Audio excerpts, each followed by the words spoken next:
Listen, I'll be honest with you. If you came here looking for some kind of professional review, you came to the wrong place. You got it? Now, look here. EXO ONE, especially if you like space and space concepts and parallel universes and stuff like that, absolutely a game you have to experience on a human level.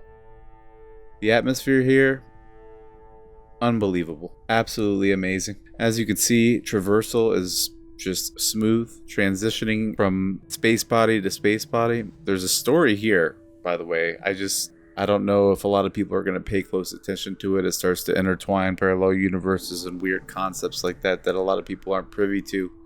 And that's where you're going to have a disconnect maybe with players. But I don't think the story is really an integral part of the game.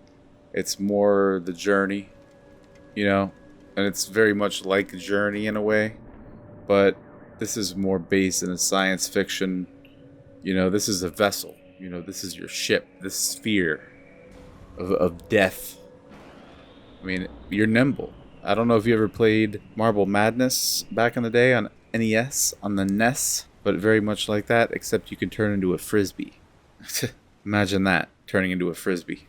Particle effects for an indie team, pretty top notch, I'd say.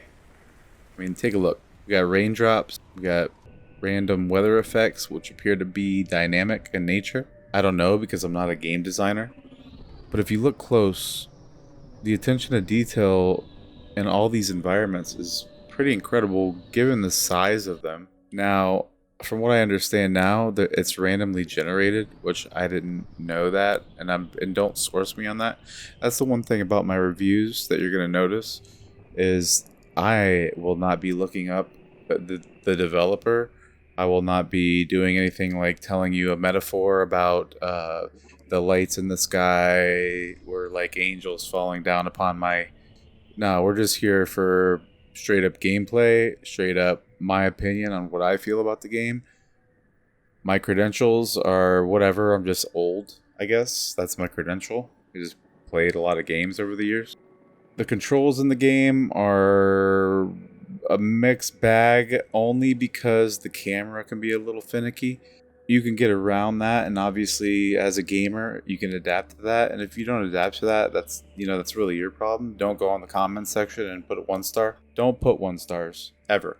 I catch you putting a 1 star, there's going to be serious ramifications for anybody that puts 1 stars on games. It's okay to put 1 star on Overwatch 2, but don't you put in a 1 star on this. Don't you dare do it. So we're going back, and as you can see, the environments are really based in science reality. So these places feel like actual places that you would find somewhere in the universe. And that is really what sets the mood for the amazing atmosphere of the game, which in itself makes it worth playing through just to experience. I mean, there is a pulsar in the sky in this level here.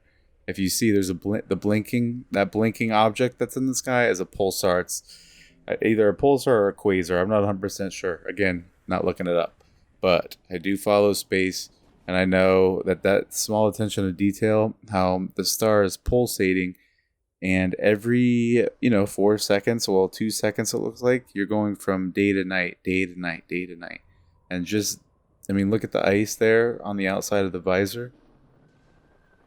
This is a beautiful game. This is on the Series X, by the way, if that makes a difference. I'm not sure. I didn't look into that either.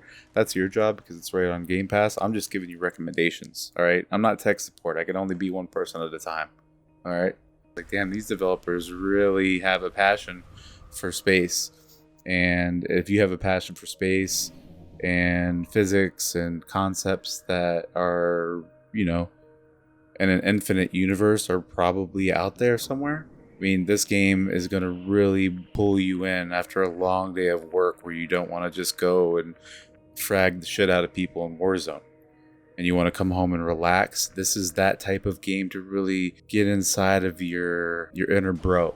Get inside your inner bro. That one shit, inside of you that needs to recharge before you get out the next day. So I give it a thumbs up. I think it's well worth it. The game's gonna last you however you wish it to last you. If you master the speed mechanics, obviously, you're going to finish the game faster, hence why there is achievements in the game for beating it under 60 minutes. I think there's one for an hour and 20 minutes. And, you know, I'm 8 hours in and I'm only on like the 8th planet. I don't know like how many locations there are or levels or anything like that. But again, I'm just here to give you a thumbs up or thumbs down. And I give it a wholehearted thumbs up. And I would say I'll even give it 2 thumbs up with a sideways thumb on the back burner. How about that? So, for whatever you think you know, you come here for your information from now on. The new review man is in town, and I ain't taking shit from nobody. You tell him I'm coming, and hell's coming with me. Good night. Good night.